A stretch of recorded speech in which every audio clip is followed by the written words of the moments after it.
और बड़ी खबर पटना से आ रही है। पटना में प्रदर्शनकारियों पर लाठीचार्ज हुआ है। लेफ्ट मोर्चा के छात्रों पर पुलिस का लाठीचार्ज हुआ है। तो पटना में प्रदर्शनकारियों पर लाठीचार्ज किया गया है। ज्यादा जानकारी के साथ हमारे सहयोगी रुपेश कुमार हमारे साथ जुड़ गए हैं। रुपेश, क्या जानकारी मिल रही है?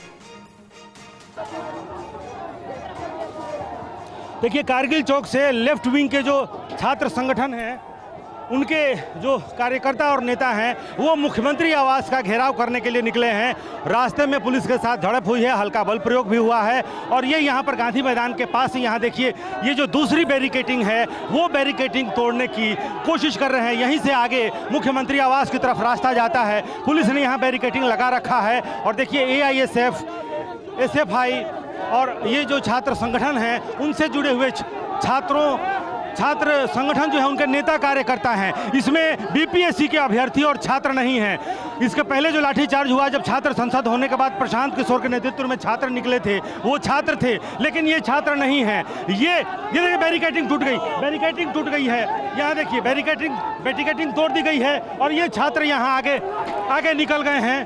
पूरी बैरिकेडिंग तोड़ दी गई है। ये दूसरी बार बैरिकेडिंग टूटी है यहाँ पर। और ये छात्र, पुलिस प्रशासन यहाँ पर देखती रह गई है। और देखिए किस तरीके से यहाँ पर वज्र वाहन लगा हुआ है, वाटर कैनन देखिए मंगाया गया। लेकिन यहाँ पर जो छात्र हैं, छात्रों के समर्थन में जो छात्र नेता हैं, उन्होंने दूसरी बैरिकेडिंग तोड़ दी है। और अब डाकबंगला चौराहे की तरफ, डाकबंगला चौराहे से होकर ही मुख्यमंत्री आवास तक का रास्ता जाता है। और ये दूसरी बैरिकेडिंग तोड़ करके पुलिस की बैरिकेडिंग, पुलिस के तमाम जो इंतजामात हैं यहाँ पर, वो धरे के धरे रह गए हैं।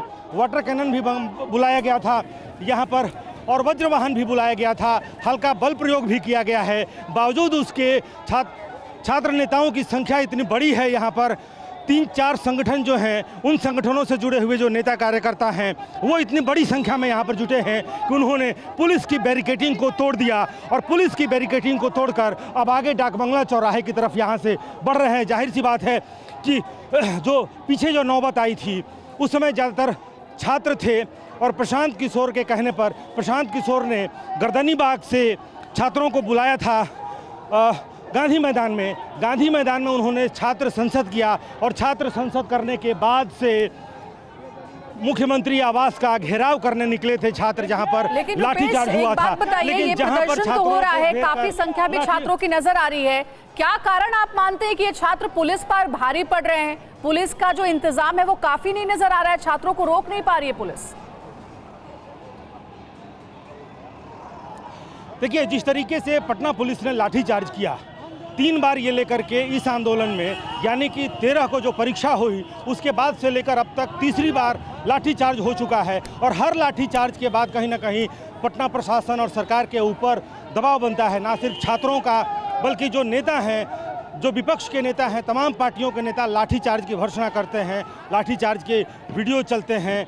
पटना पुलिस के ऊपर FIR भी हुआ है। उसको लेकर के पटना पुलिस थोड़ी सी सतर्क थी कि जब तक ऐसी स्थिति न पैदा हो जाती है, लाठीचार्ज को थोड़ा होल्ड करके रखा जाए। लेकिन यहाँ पर देखिए, थोड़ा लाठी होल्ड हुआ है। और जो छात्र हैं, वो दूसरी बैरिकेडिंग, यानी कि वो बैरिकेडिंग जहाँ पर पिछली बार लाठीचार्ज करने की नौबत आ गई थी, सड़क जाम करने के बाद, वो बैरिकेडिंग तोड़ दी गई है। वाटर कैनन को पिछली बार मुख्य सड़क पर रखा गया था, लेकिन इस बार वाटर कैनन को थोड़ा साइड रखा गया था। वज्र वाहन जो रैपिड एक्शन फोर्स है, बिहार पुलिस जरूर फ्रंट पे थी, लेकिन जो रैपिड एक्शन फोर्स है, उस फोर्स को थोड़ा साइड रखा गया था। जाहिर सी बात है, इस बार प्रशासन ने अपनी रणनीति थोड़ी ज़रूर बदली थी कि हम थोड़ा संयमित होंगे। अगर ये बहुत असंयमित होती है, ये भीड़ अगर बहुत असंयमित होती है, उसके बाद से पुलिस का एक्शन, बड़ा एक्शन, हल्की झड़प हुई है, हल्का बल प्रयोग हुआ है बैरिकेडिंग तोड़ने को लेकर और ना तोड़ने देने को लेकर। लेकिन अब सबसे बड़ी बात है डाकबंगला चौराहा। ये माना जाता है कि अगर डाकबंगला चौराहे से छात्र अगर आगे बढ़ते हैं, कोई भी आंदोलनकारी अगर डाकबंगला चौराहे की बैरिकेडिंग, पुलिस इंतजामात को धत्ता बताते हुए अगर आगे बढ़ते हैं, तो ये बड़ी बात होगी। सीधे बेली रोड और जो प्रतिबंधित क्षेत्र है, जहाँ पर तमाम मंत्रियों, मुख्यमंत्री और राजभवन है, उस तरफ की तरफ बढ़ते हैं, तो ये एक बड़ी बात होगी। अब आगे देखना होगा, कुछ कदम की दूरी पर आगे डाकबंगला चौराहा है। क्या ये जो छात्र नेता हैं, क्या ये डाकबंगला चौराहे से भी आगे बढ़ पाते हैं? हालांकि जरूर पुलिस ने वहां पर तगड़े इंतजाम किए हैं सुबह से कि अगर डाकबंगला चौराहे तरफ आने की नौबत आती है। हालांकि पुलिस ने यह कहा था, जो मजिस्ट्रेट की तैनाती यहाँ पर की गई थी, उन मजिस्ट्रेट ने भी कहा था कि यहाँ से आगे किसी भी कीमत पर नहीं बढ़ने दी जाएगी। काफ़ी इंतजामात किए गए हैं, नाकाफ़ी इंतजामात यहाँ पर नहीं हैं, लेकिन उस इंतजामात को धत्ता बताते हुए और पुलिस की चुनौती ये है पुलिस के सामने कि 4 फ्रंट खुले हुए हैं।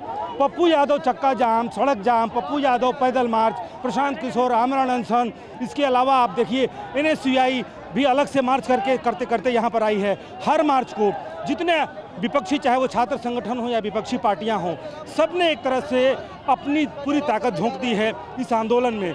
छात्रों से एक आंदोलन उपजा था, उस आंदोलन को अब आगे देखिए, यहाँ पर भी एक बैरिकेडिंग यहाँ पर भी की गई है। जी बिल्कुल। और यहाँ से भी छात्र आगे बढ़ पाते हैं कि नहीं, ये भी देखना होगा।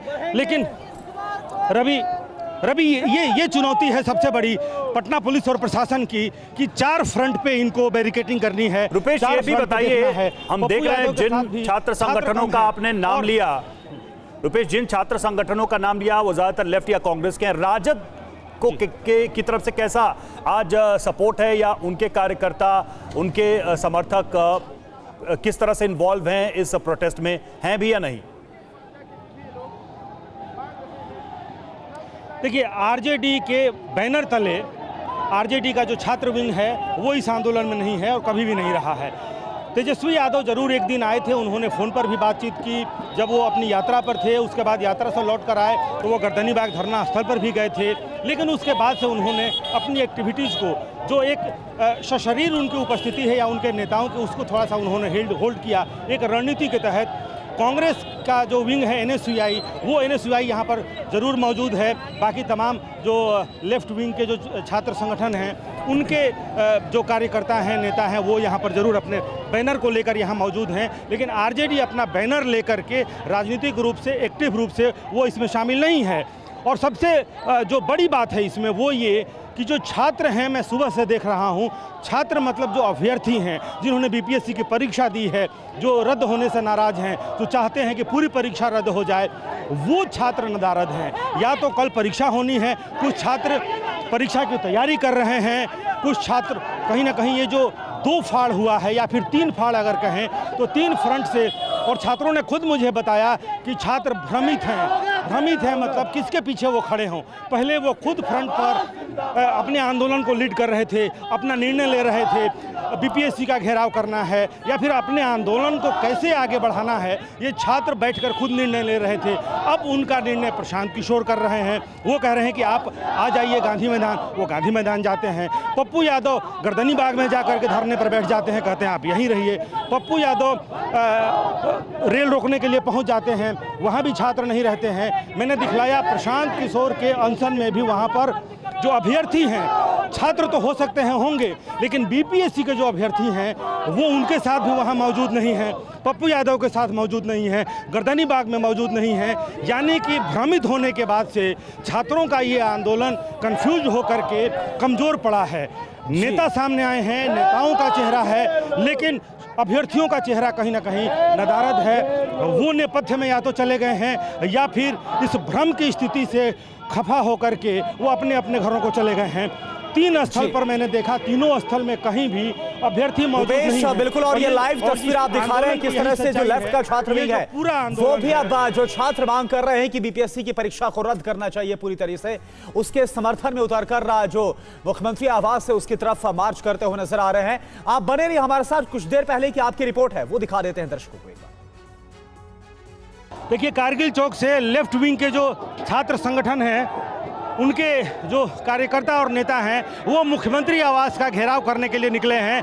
रास्ते में पुलिस के साथ झड़प हुई है, हल्का बल प्रयोग भी हुआ है, और ये यहाँ पर गांधी मैदान के पास ही, यहाँ देखिए, ये जो दूसरी बैरिकेडिंग है वो बैरिकेडिंग तोड़ने की कोशिश कर रहे हैं। यहीं से आगे मुख्यमंत्री आवास की तरफ रास्ता जाता है, पुलिस ने यहाँ बैरिकेडिंग लगा रखा है। और देखिए, AISF, SFI और ये जो छात्र संगठन हैं, उनसे जुड़े हुए छात्र संगठन जो है, उनके नेता कार्यकर्ता हैं। इसमें BPSC के अभ्यर्थी और छात्र नहीं हैं। इसके पहले जो लाठीचार्ज हुआ, जब छात्र संसद होने के बाद प्रशांत किशोर के नेतृत्व में छात्र निकले थे, वो छात्र थे, लेकिन ये छात्र नहीं हैं। ये देखिए, बैरिकेडिंग टूट गई है। यहाँ देखिए, बैरिकेडिंग तोड़ दी गई है और ये छात्र यहाँ आगे निकल गए हैं। पूरी बैरिकेडिंग तोड़ दी गई है। ये दूसरी बार बैरिकेडिंग टूटी है यहाँ पर, और ये छात्र पुलिस प्रशासन यहाँ पर देखती रह गई है। और देखिए किस तरीके से यहाँ पर वज्र वाहन लगा हुआ है, वाटर कैनन देखिए मंगाया गया, लेकिन यहाँ पर जो छात्र हैं, छात्रों के समर्थन में जो छात्र नेता हैं, उन्होंने दूसरी बैरिकेडिंग तोड़ दी है और अब डाकबांग्ला चौराहे की तरफ, डाकबांग्ला चौराहे से होकर ही मुख्यमंत्री आवास तक का रास्ता जाता है। और ये दूसरी बैरिकेडिंग तोड़ करके पुलिस की बैरिकेडिंग, पुलिस के तमाम जो इंतजामात हैं यहाँ पर वो धरे के धरे रह गए हैं। वाटर कैनन भी बुलाया गया था यहाँ पर और वज्र वाहन भी बुलाया गया था, हल्का बल प्रयोग भी किया गया है। बावजूद उसके छात्र नेताओं की संख्या इतनी बड़ी है यहाँ पर, 3-4 संगठन जो हैं, उन संगठनों से जुड़े हुए जो नेता कार्यकर्ता हैं, वो इतनी बड़ी संख्या में यहाँ पर जुटे हैं कि उन्होंने पुलिस की बैरिकेडिंग को तोड़ दिया और पुलिस की बैरिकेडिंग को तोड़कर अब आगे डाकबंगला चौराहे की तरफ यहाँ से बढ़ रहे हैं। जाहिर सी बात है कि जो पीछे जो नौबत आई थी उस समय ज़्यादातर छात्र थे और प्रशांत किशोर के कहने पर प्रशांत किशोर ने गर्दनी बाग से छात्रों को बुलाया था गांधी मैदान में उन्होंने छात्र संसद किया और छात्र संसद करने के बाद से मुख्यमंत्री आवास का घेराव करने निकले थे छात्र, जहां पर तो देखा आपने रुपेश की इस रिपोर्ट को, किस तरह से सियासी तौर पर भी जमकर हंगामा इस वक्त हो रहा है और जो छात्र उनके समर्थन में अलग अलग जो छात्र संगठन उतरे हुए हैं। रुपेश, इस वक्त आप ये बताइए, जिस तरह से हम देख रहे हैं कि विपक्ष के तमाम जो अलग अलग दल है या उनके जो छात्र संगठन है वो छात्रों के समर्थन में, जो बीपीएससी अभ्यर्थी है उनके समर्थन में उतरे हुए हैं, तो क्या मकसद यहां पर यह नजर आ रहा है कि सियासी तौर पर मौजूदगी दर्ज करानी या फिर सरकार पर कोई असर पड़ रहा है जो मांग रखी जा रही बीपीएससी अभ्यर्थियों की? देखिए, अपनी अपनी सियासत भी है। पप्पू यादव की अपनी सियासत है, प्रशांत किशोर की अपनी सियासत है और प्रशांत किशोर की सियासत तो उनके वजूद की सियासत है। प्रशांत किशोर पिछले 2 साल से गांव-गांव घूमे, उसके बाद से बिहार में 4 सीटों पर उपचुनाव हुआ, कई जगह उनकी जमानत जब्त हो गई। यानी कि उनको लग रहा है कि इतने 2 साल तक यात्रा करने के बावजूद ना तो वो नेता बन पाए हैं और ना नेता के रूप में या एक राजनीतिक पार्टी के रूप में उनकी पार्टी जनसुराज स्थापित हो पाई है। लिहाजा जब ये आंदोलन एक स्वरूप ले रहा था तो प्रशांत किशोर को लगा कि इस आंदोलन की अगुवाई करनी चाहिए या फिर इस आंदोलन में आगे अपना चेहरा लाना चाहिए, क्योंकि गांधी मैदान में वो अनशन पर तो बैठे ही हैं। चारों तरफ गांधी मैदान के चारों तरफ उन्होंने अपना पोस्टर लगा दिया है। जो वो अनशन पर बैठे हैं उसकी तस्वीर पोस्टर बना करके गांधी मैदान के चारों तरफ उन्होंने लगा दिया है। जाहिर सी बात है वो अपने चेहरे को इस आंदोलन के भरोसे बिहार का एक चेहरा बनाना चाहते हैं। अच्छा रुपेश, ये बताइए, एक नेता के रूप में आप बता रहे कि ज्यादातर के रूप में उनको देश जानता होगा, ज्यादातर नेताओं की और पार्टियों के कार्यकर्ताओं की भूमिका इसमें आ गई है, तो क्या अब सरकार के लिए थोड़ा आसान हो गया, क्योंकि इसमें पॉलिटिकल रंग ज्यादा दिख रहा है, छात्र कम दिख रहे हैं? जब तक छात्र थे तब तक सरकार पे ज्यादा दबाव था, इसे कैसे देखा जाए? देखिए, बिल्कुल छात्रों के ऊपर लाठी चलाना भी, छात्रों के आंदोलन को दबा देना भी सरकार के लिए, प्रशासन के लिए मुश्किल था। लेकिन जब राजनीतिक आंदोलन होंगे, उसकी जो सड़क पर जो चीज़ें हैं, रोड सड़क जाम करना, कुछ तोड़ फोड़ करना, ऐसी चीज़ों को दबा देना बहुत आसान होगा। राजनीतिक प्रशांत किशोर का दबाव, पप्पू यादव का दबाव उतना नहीं होगा सरकार के ऊपर, या फिर पॉलिटिकल पार्टी के रूप में भी अगर जेडीयू को देखें, बीजेपी को देखें, तो पॉलिटिकल पार्टी का दबाव दूसरे सत्ताधारी पॉलिटिकल पार्टियों पर उतना नहीं होगा, बल्कि ये कहने का मौका मिल गया है कि ये राजनीतिक साजिश थी। और जेडीयू ने ये पहले भी कहा कि एक राजनीतिक साजिश थी, अब ये खुल गया है। जैसे ही प्रशांत किशोर की एंट्री हुई थी, लाठीचार्ज हुआ, उसके बाद से सत्ताधारी पार्टियों के प्रवक्ताओं ने यह घोषित कर दिया कि हम तो शुरू से कह रहे थे कि ये एक प्रायोजित था, ये एक राजनीतिक षड्यंत्र था और इस पूरे आंदोलन को एक राजनीतिक षड्यंत्र का हिस्सा करार दिया गया। क्योंकि जिस तरीके से परीक्षा जब हुई थी 13 को, उसके पहले ही तेजस्वी यादव ने मुख्यमंत्री के नाम एक पत्र लिखा था, उसको भी एक आधार बनाया गया कि परीक्षा शुरू होने के पहले ही इसमें राजनीति का प्रवेश हुआ। तेजस्वी यादव ने नीतीश कुमार को पत्र लिखकर परीक्षा रद्द करने की मांग परीक्षा होने के पहले कर दी।